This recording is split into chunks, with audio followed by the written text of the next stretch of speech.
10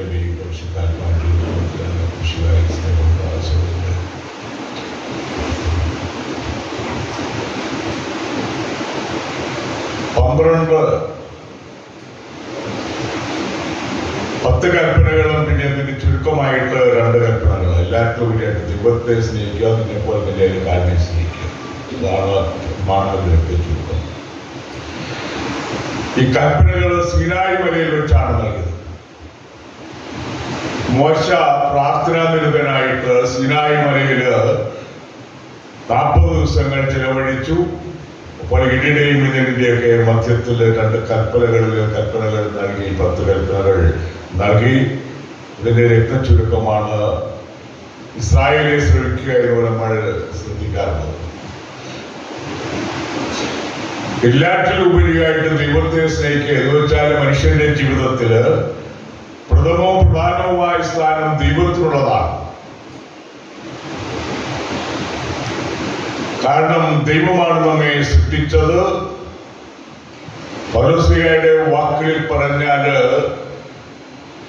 അവരിലാണ് നാം ജീവിക്കുന്നതും ചരിക്കുന്നതും ജീവിക്കുന്നതുമൊക്കെ. നമ്മുടെ അസ്തിത്വം അവനിലാണ്.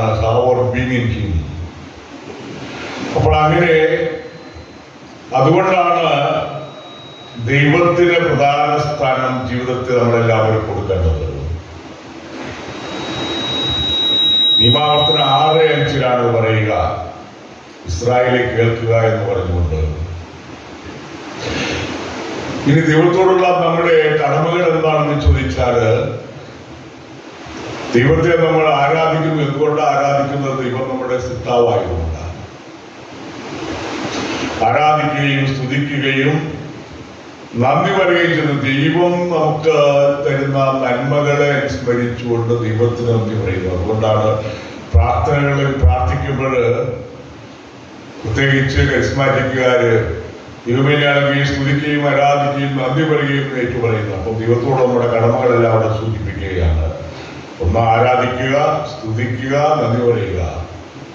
എല്ലാ സ്തുതിയും ബഹുമതിയൊക്കെ ദൈവത്തിനുള്ളതാണ്.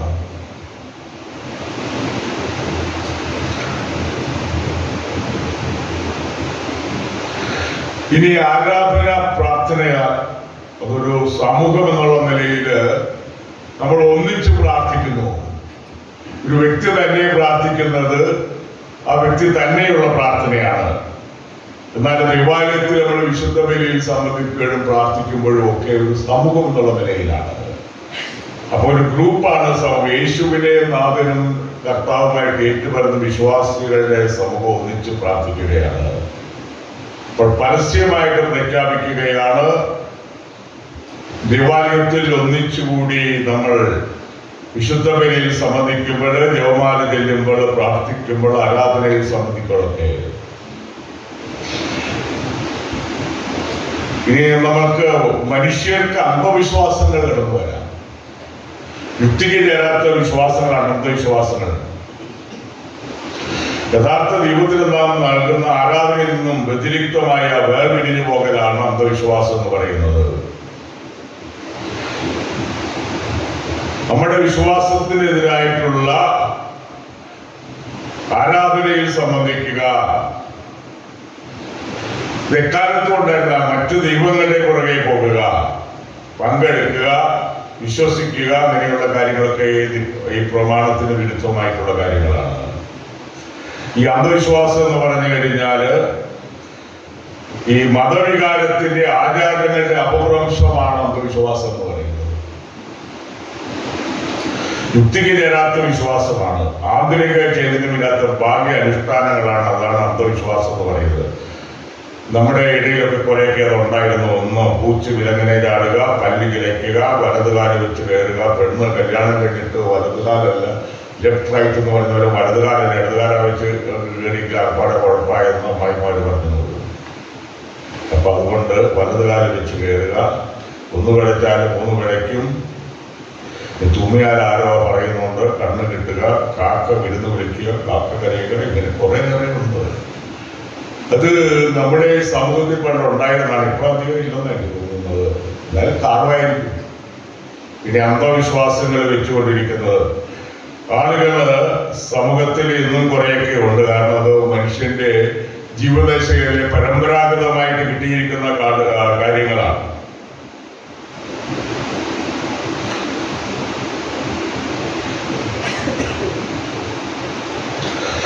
കർത്താവ് ഭവനം പണിയുന്നില്ലെങ്കിൽ പണിക്കാട് അധ്വാനം വ്യർത്ഥമാകുന്നു, സങ്കീർത്തനത്തിൽ പറയുകയാണ്.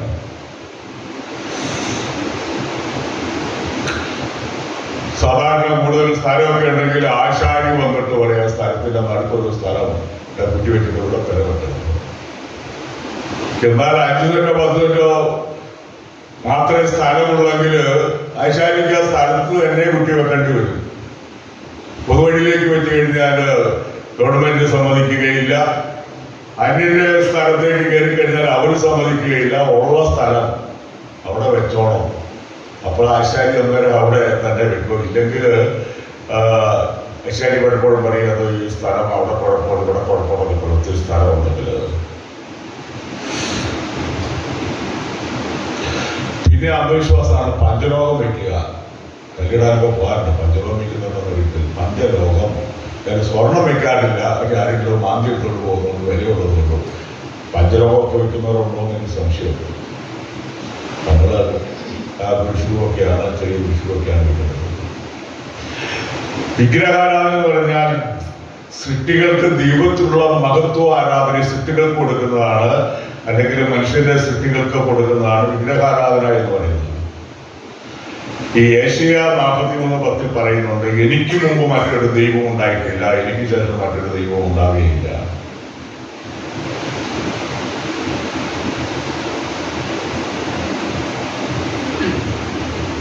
പിന്നെ ആളുകളിലുള്ളതാണ് സാത്താൻ സേവ, ബ്ലാക്ക് മാസ്, മന്ത്രച്ചരട്, തകിട്, ഏലസ്. ഇതൊക്കെ പുറകെ പോകുന്ന ചുരുക്കം ചില ആളുകളൊക്കെ ഉണ്ടായിട്ടാവും ഉണ്ട്. അപ്പൊ അതുകൊണ്ട് ഇതിന്റെയൊന്നും പുറകെ പോകുന്ന പ്രമാണം അനുസരിച്ച് തെറ്റാണ്. ചാത്താൻ സേവ പാടില്ല. ചാത്തൻ സേവ എന്ന് പറയും, ചാത്തൻ സേവ എന്ന് പറഞ്ഞൊരു സേവ. പിന്നെ ബ്ലാക്ക് മാസ്, ഇത് നമ്മുടെ വിശ്വാസം അനുസരിച്ച് നല്ലതായിട്ടുള്ള കാര്യങ്ങൾ ഇതിനെയെല്ലാം നിന്ദിക്കുന്ന പരിപാടിയാണ് ബ്ലാക്ക് മാസ്, ബ്ലാക്ക് മാസ് എന്ന് പറയുന്നത്. അതിലുള്ള ആളുകളൊക്കെ ഉണ്ട്.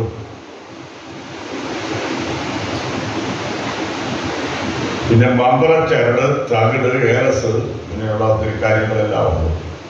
അപ്പൊ അങ്ങനെ ചിലരുടെ ജീവിതത്തിലെ അന്ധവിശ്വാസങ്ങൾ വെച്ചുകൊണ്ടിരിക്കുന്നവർ ഈ അന്ധവിശ്വാസ പ്രമാണത്തിന് എതിരായിട്ടുള്ള തെറ്റുകളാണ്, പാവമാണ്.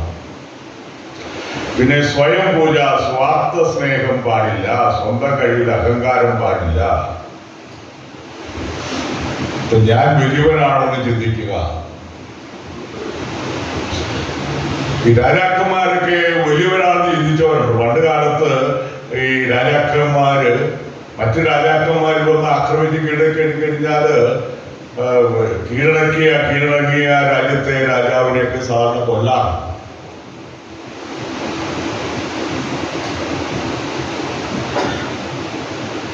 അല്ലെങ്കിൽ എതിരാളികൾ വരുമ്പോൾ അവർ അതിശക്തരാണെന്ന് കരുതിക്കൊണ്ട് കോട്ടമതിലൊക്കെ തുറന്നിട്ട് അവിടെ സൂക്ഷിച്ചു വെച്ചിരിക്കുന്ന സ്വർണവും വെള്ളിയൊക്കെ കൊടുത്തു വിട്ടാൽ ചിലപ്പം രാജാവിന്റെ തല രക്ഷപ്പെട്ടേക്കും.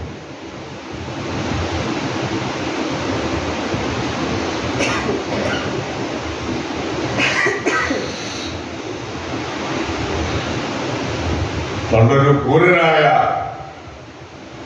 ചെങ്കിസ് ഖാൻ എന്ന് പറയുന്ന അയാള് രാജ്യങ്ങളിൽ ആക്രമിച്ച് കീഴടക്കിയ ഒരു മനുഷ്യനാണ്.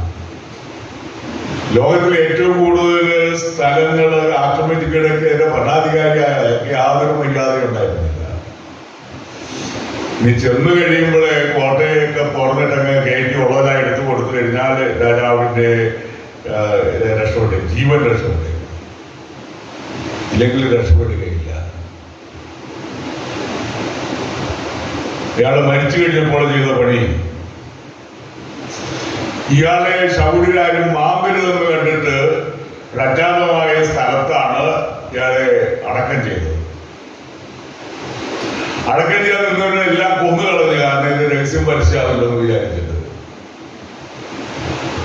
അത് കഴിഞ്ഞിട്ട് പിന്നീട് വന്നവരെ കൊന്നു, കുറേയേറെ ആളുകളെ കൊന്നു കളഞ്ഞു. അത് കഴിഞ്ഞിട്ട് ആ സ്ഥലം പിന്നീട് പിടികിട്ടുമെന്ന് പറഞ്ഞുകൂടാ, കാരണം അറിയാതിരിക്കാൻ വേണ്ടിയിട്ട് ചെയ്തതാണ്.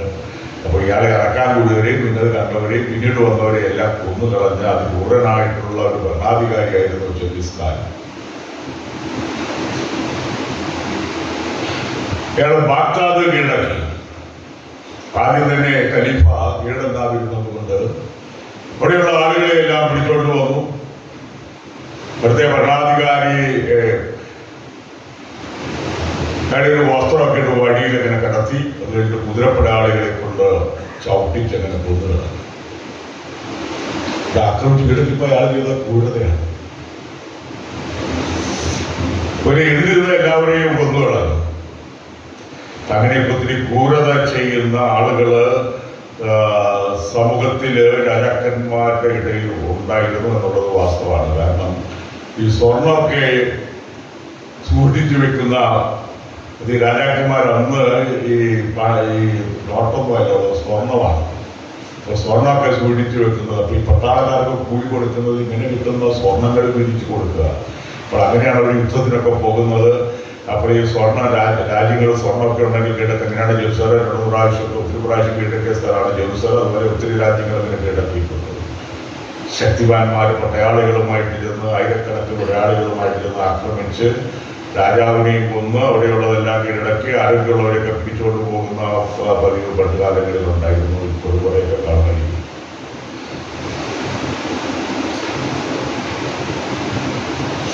അപ്പോൾ എന്നെക്കാളധികം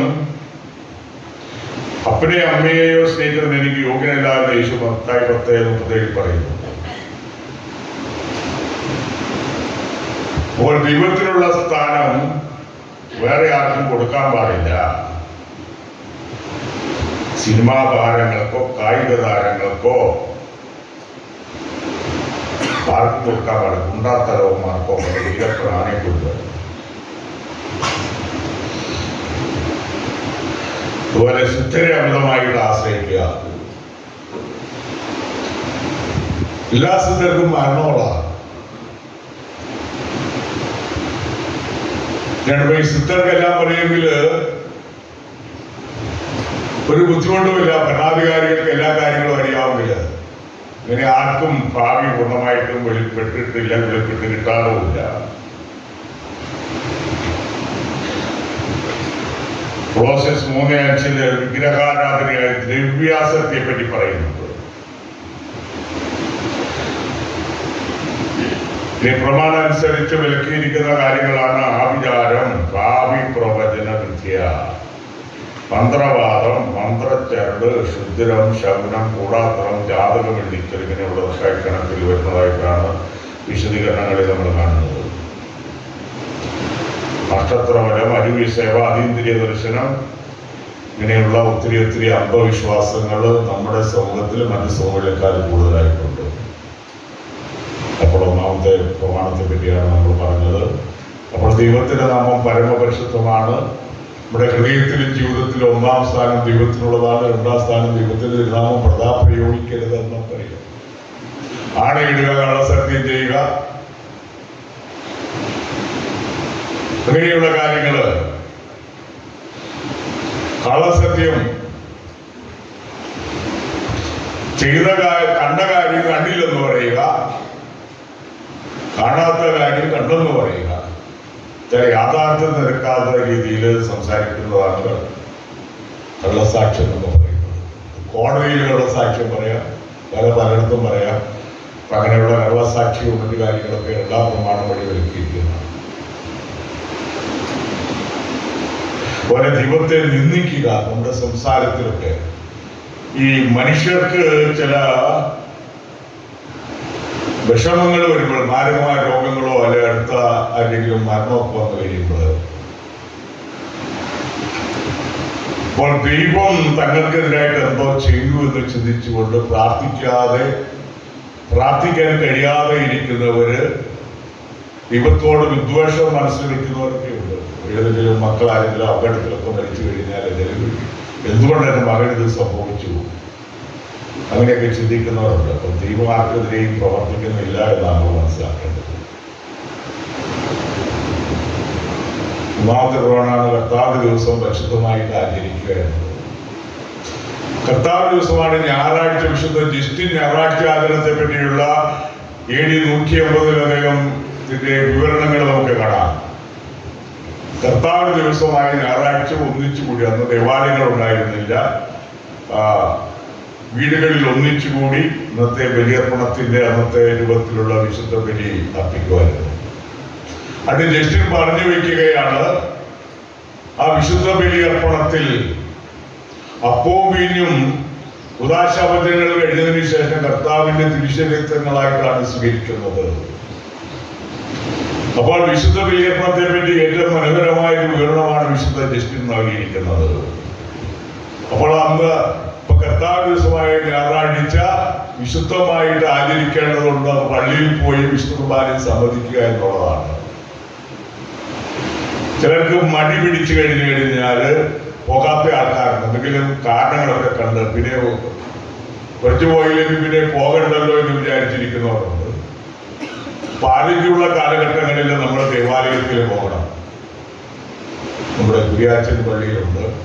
നടക്കാൻ ബുദ്ധിമുട്ടാണെങ്കിൽ ഇന്ന് പള്ളിയിൽ പോകുന്നു. അപ്പോൾ ആ വിശ്വാസം ചൈതന്യം ഉള്ളത് കൊണ്ടാണ്. അപ്പൊ അങ്ങനെ നമ്മൾ ആത്മീയമായിട്ടുള്ള ചൈതന്യം ഉണ്ടായിരിക്കണം. ആരോഗ്യമുള്ളപ്പോഴൊക്കെ പള്ളിയിൽ പോകണം, വിശുദ്ധ ബലിയിൽ സംബന്ധിക്കണം. പിന്നെ ആരോഗ്യമില്ലാത്ത കാലഘട്ടങ്ങൾ വരുമ്പോൾ നമുക്ക് പോകാൻ പറ്റിയെന്ന് വരില്ല. ദേവാലയത്തിൽ വന്നു കഴിഞ്ഞാല് നമ്മൾ പ്രാർത്ഥനയില് ഉറക്കെ പ്രാർത്ഥിച്ചുകൊണ്ട് നമ്മുടെ മനോഭാവങ്ങളുടെ ഹൃദയവും മനസ്സും ഒക്കെ ദൈവസന്നിധിയിലേക്ക് ഉയർത്തിക്കൊണ്ട് വേണം ദേവാലയത്തിലായിരിക്കാൻ. നമ്മുടെ ജീവിതത്തിന് ആവശ്യമായിട്ടുള്ള അനുഗ്രഹങ്ങൾ പ്രാർത്ഥിച്ചുകൊണ്ട്, നമ്മുടെ വേദനകളും ആഗ്രഹങ്ങളൊക്കെ ദൈവസന്നിധിയിൽ സമർപ്പിച്ചുകൊണ്ട്, വിശുദ്ധ ദിവ്യകാരുണ്യം സ്വീകരിച്ചുകൊണ്ട് അങ്ങനെ വിശുദ്ധ ബലിയർപ്പണത്തിൽ മനോഹരമായിട്ട് പങ്കെടുക്കാനായിട്ട് കഴിയും. അതുകൊണ്ട് പ്രമാണങ്ങൾ നമ്മുടെ ദൈവസ്നേഹത്തിന്റെ അടയാളങ്ങളാണ് നമുക്ക് കൽപ്പനകളെ പറ്റി പറയുന്നത്. അപ്പോൾ ദൈവസ്നേഹത്തിന്റെ അടയാളങ്ങളായിട്ട് നൽകിയിരിക്കുന്ന കൽപ്പനകൾ, ബാക്കിയുള്ള കൽപ്പനകളും എല്ലാം ജീവിതത്തിൽ അനുസരിച്ചുകൊണ്ടാണ് ഒരു വിശ്വാസി ജീവിതം മുമ്പോട്ട് കൊണ്ടുപോകേണ്ടത്. ദൈവവും നമ്മളുമായിട്ടുള്ള ബന്ധത്തെ പറ്റിയാണ് ആദ്യത്തെ 3 പ്രമാണങ്ങൾ. ബാക്കിയുള്ള 7 പ്രമാണങ്ങൾ മനുഷ്യർ തമ്മിലുള്ള ബന്ധങ്ങളാണ്. അതുകൊണ്ട് ദൈവകൽപ്പനകൾ ഹൃദയത്തിൽ കാത്തു സൂക്ഷിക്കുന്നവരാകാം. ഇതനുസരിച്ച് ജീവിതം ക്രമീകരിക്കുക. പിതാവിന്റെയും പുത്രന്റെയും പരിശുദ്ധാത്മാവിന്റെയും നാമത്തിൽ.